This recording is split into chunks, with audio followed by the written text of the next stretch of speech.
After reading the new Lelith Hesperax novel that came out, I was quite impressed by the character. I've always been a big fan of her. I have owned her for quite some time, but I've never got around to painting her. Well, the book inspired me to do that. Now, there was also an additional part of the book where she describes other characters in the 40k universe that she would like to fight, and she thinks that she could take in a fight. One such is Jain Zar. Both her and Lelith are currently bodyguards to Ynnari, which is kind of insane. Who's going to go near Ynnari at that point? And she talks about the concept that at some point she would like to combat and fight her. So I thought I'd have a little bit of fun, and at the end of the painting of this video, I'm going to have a tiny little battle report one-on-one with these two awesome characters and see who will actually come out on top. So I think it'll be really fun. So stick around, guys, and enjoy. Okay, this is indeed another miniature which I've had since the day it came out. Lelith Hesperax is amazing. I did a conversion job on the original model for her as well. I never actually got around to painting that one either, which is just a real shame. But the new plastic version of it is absolutely amazing, and I have been looking for an excuse to get her painted up. Truly one of the main reasons she never ended up being painted is my Dark Elf army is heavily Kabbalite themed. Not a lot of witch cults in there at the moment. Maybe that will change in the future, and if so, of course, Lelith Hesperax will lead swaths of witches and blood brides into combat to wreak some pretty horrible devastation on the enemy. Now, I've gotten the miniature obviously sprayed black and then grey sear to give it the perfect base coat for starting to throw contrast all over it to get the base coats on it very, very quickly. So, like I said, the Black Library novel, the new Lelith Hesperax Black Library novel, it's not that new actually, but new enough. It is one of the main reasons why I'm painting this miniature currently. I am, of course, a hobbyist that does indeed get inspired by novels. I love reading the Black Library lore, and I love learning about new characters or how they act or how they behave or how their thought process is, and this can spur me on to entire projects. Single characters, yes. Entire armies, not outside the realms of possibility. So for me, if you do not read Black Library novels and you enjoy the hobby, I thoroughly recommend that you give it a go. If you're not much of a reader, that's okay. I listen to most of my books these days on Audible. When I'm walking or when I'm doing hobby or something, I just have one on in the background and I listen to them, and it's really, really cool. So why not give it an L whirl and see if it's for you? It might add an entire extra layer to your hobby.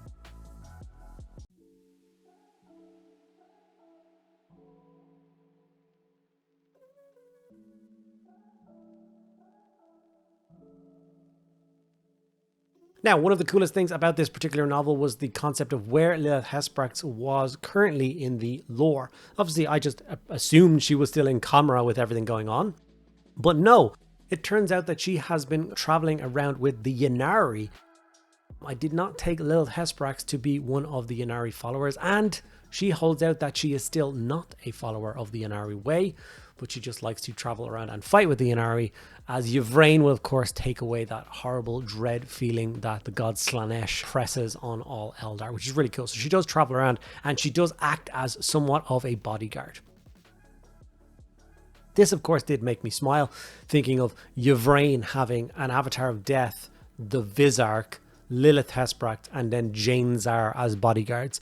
Who in their right mind would ever try and assassinate a character who was surrounded by 4 killing machines like these? But of course, Lelith Hesperax's inner monologue in the book talks about the concept of wanting to fight Jain Zar and believing that at some stage that she would be able to defeat her. This of course had the gears inside my head turning, wondering which one of these awesome combatants would come out on top if they met in the battlefield. And that's where the idea for running a small battle report at the end of this video, showcasing which one of these two awesome characters comes out on top in a duel. If this video does well and people are excited by the concept, I would also love to make this an ongoing series. Obviously, I want to have as many different videos on my channel as humanly possible, especially all the different characters, things that might obviously cause some people to pause if they're going to paint them or not. So I want to alleviate those fears and have as many of those videos as possible. If I then also get to see what these characters are like on the tabletop, then that's an added bonus. Another way that we could move forward with this kind of idea of the character deathmatch series, because I've obviously already painted a huge number of characters, so we could do a quick fire session, an entire video which is just based around 5 characters or 10 characters, even if we've got an extra time. fighting against each other and finding out who comes out on top in that kind of knockout series. That could also be a lot of fun to do, because I'd be very curious to know how some of those characters come out, obviously facing off against the winner of today's video, whoever that might be.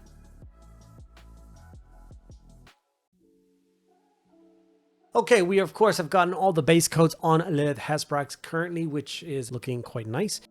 We're going to throw Nuln Oil all over the model. I do like a darker tone on things like the Eldar and Dark Eldar, so Nuln Oil is my shade of choice. You may think it's quite dark, but I think it suits. We're then of course going to be working up the skin tone, then the black body glove, then the turquoise armor, her beautiful red hair, metallics, and then we're done. So there's not quite as much to this model as there might seem. I'm not obviously covering painting the base in the video. Everyone will paint their own base their own way. But of course there's a dead Eldar on the base, which is a really nice touch and something that's an extra kind of fun thing to paint up.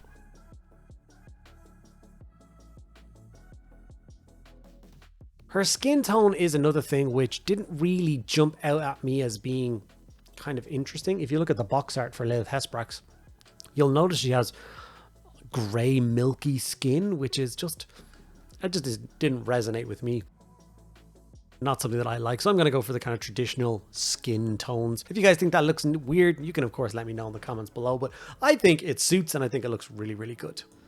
If you are enjoying this video and like the idea of the character deathmatch, you want to see this be a successful series, then a few things you can do to make sure that happens. First of all, give this video a like.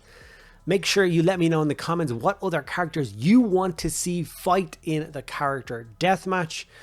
And make sure you're subscribed to the channel. Those three things cost you absolutely nothing, but make all the difference as to how many people see these videos and how quickly the channel grows.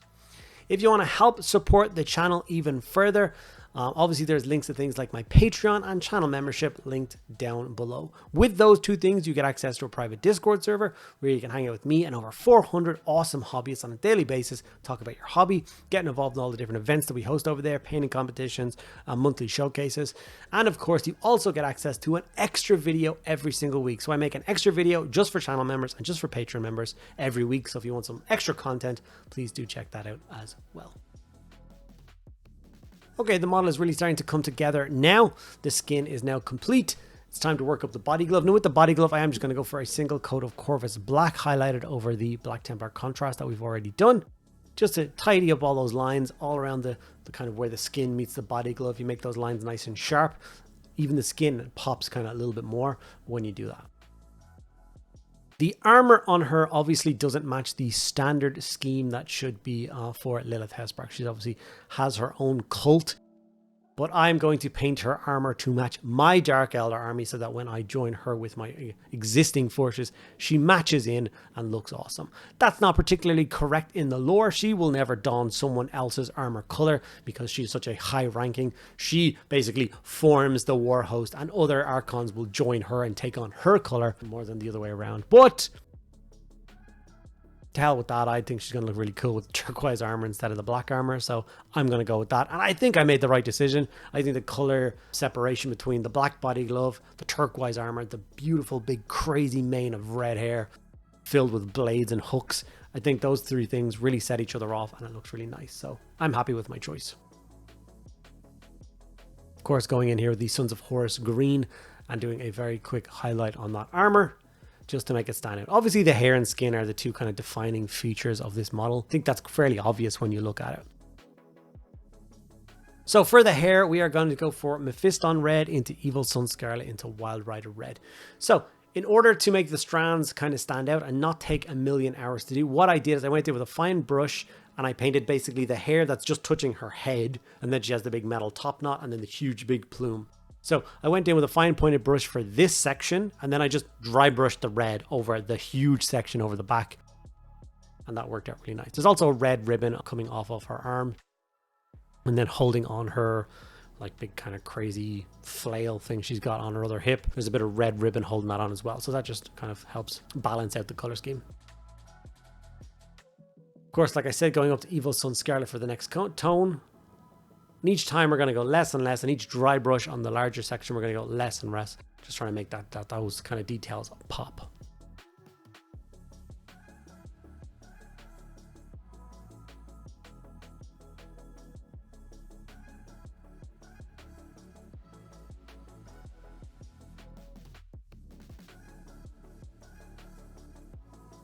We're of course just going to work up some of the other details at the end, which is just the metallics really. So I grabbed an iron breaker and I just highlighted her blades, any silver and any gold bits that exist across the model. I'm going to do a quick touch highlight on those. And then after that, I realized that the bases for my Dark Eldar are a little bit flat. I've got about 20 models done so far, and they've all got that kind of gray base. The gray base really isn't doing it for me. I had originally thought about changing the whole thing, but then since I've been adding snow texture to this kind of similar bases for all of my Emperor's Children videos, I really like that touch. So I'm going to go in with a little bit of snow texture and add that to the base. And I think that really does set her off and makes her look fantastic. So I was really glad that I decided to go for that. And hopefully you are as well.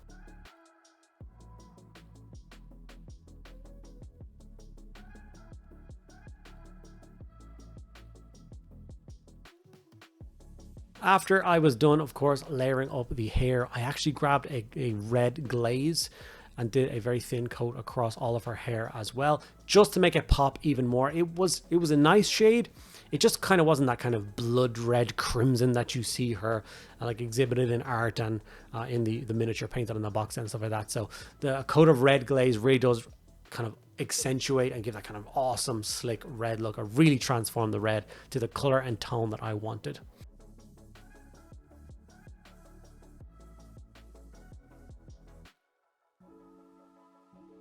Now, we are about to get to the part of the video where we go into the very quick battle report, where she faces off against Jain Zar. One of the things I would like you to do before that video part kicks in is pause the video and go down into the comments and let me know who you think is going to win before you see the footage.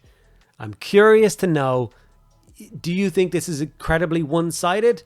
Or do you think it's a fairly balanced fight? I would love to know on which side you think the axe is going to fall and who's going to come out of this fight standing. Here's that snow texture I talked about. And as you can see, I'm going to be quite heavy-handed with it. I don't mind some grey texture showing through, so I'm not looking for like a blanket of snow. But the majority of the base will, of course, get a hit of snow. And then the Eldar runes that she's currently vaulting off, I'm going to hit that with snow as well, as if snow settled on top of it and on the sides and stuff like that. And I think it really did add something and gave us this beautiful finished Lelith Hesperax model, which for some reason never likes to focus. But there she is. And I think she is looking very well and ready for her debut into the arena.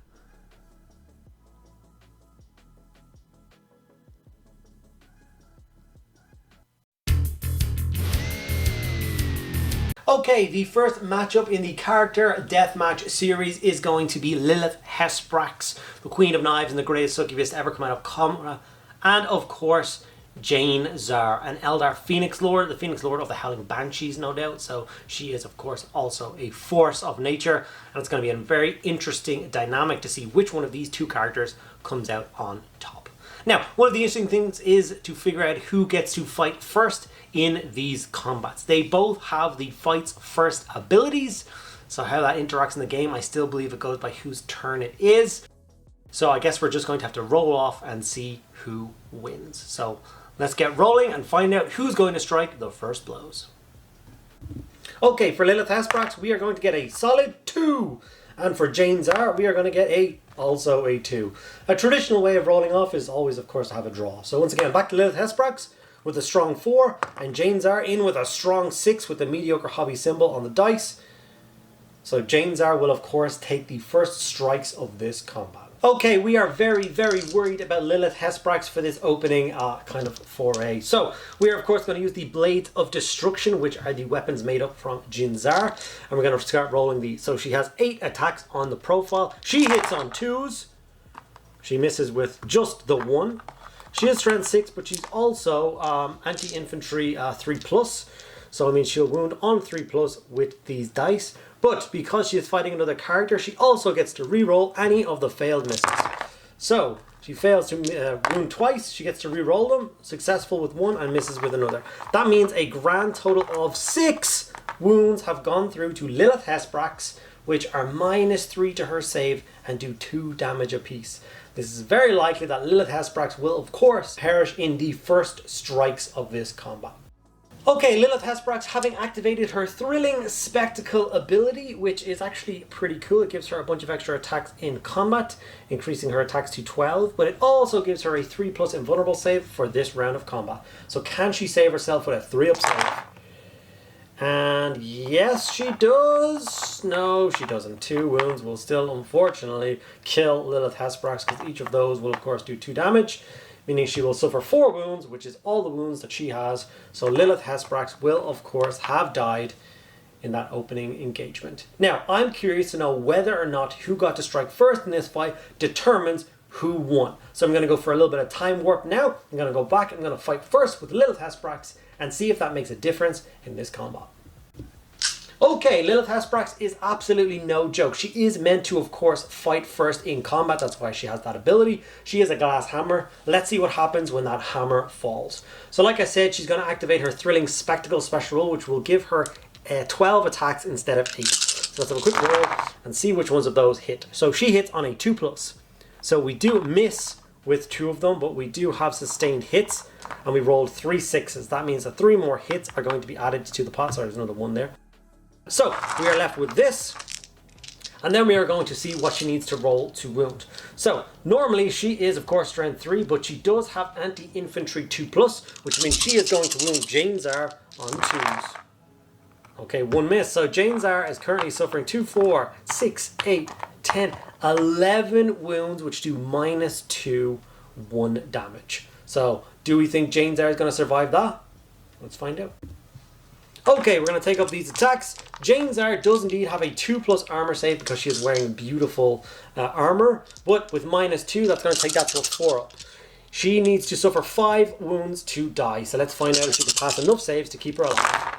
So she suffers 1, 2, 3, 4 wounds, and she manages to pass quite a lot of them. She is actually left alive on 1 wound, which means she would have, of course, then had her turn to attack and taken the head off Lelith Hesperax. So apparently, it does not matter who strikes first in this engagement. Lelith just comes up a little bit short, and of course, the glorious Phoenix Lord Jain Zar takes the lead and wins the first character deathmatch. Well, there we have it, guys. Although Lelith Hesperax, in my opinion, is a cooler character, much more interesting, she unfortunately fell short both striking first and striking second. She was just no match for the raw power of a Phoenix Lord. So there's that. Always remember, guys, I want to continue this series on, play the next character, and then obviously paint it and then fight it against Jain Zar. Jain Zar, of course, is the reigning champion as it stands. So who would you like to see me build and paint next? Add that to my backlog, and then, of course, have it face off against Jain Zar. What do you think would be a cool matchup? Let me know in the comments below, guys. Thank you so much for sticking around at the end. I'll see you in the next one.